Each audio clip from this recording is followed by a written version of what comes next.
masipag ka, ginagawa mo yung best mo sa trabaho mo, skilled ka, magaling ka, pero nakikita mo, pansinin mo, ganun pa rin ang buhay, paikot-ikot lang. Ibig sabihin lang yan, nasa maling opportunity ka.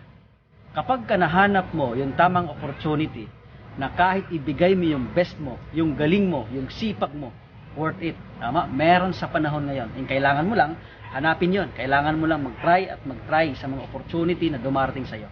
Parang ganito, sa empleyado, sa employment na ginagawa natin, kahit sipagan mo pa dyan, kahit ibigay mo pa yung galing mo, same pa din. Tama? Yung routine ng isang empleyado pang survive lang. Walang umaasenso sa pagiging empleyado.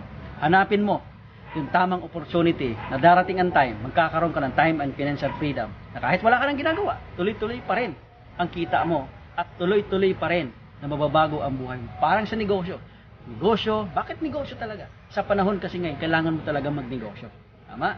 Sa panahon ngayon, kailangan mong mabuksan yung isip mo na magnegosyo kasi nandoon talaga yung pag-asenso at wala sa empleyado.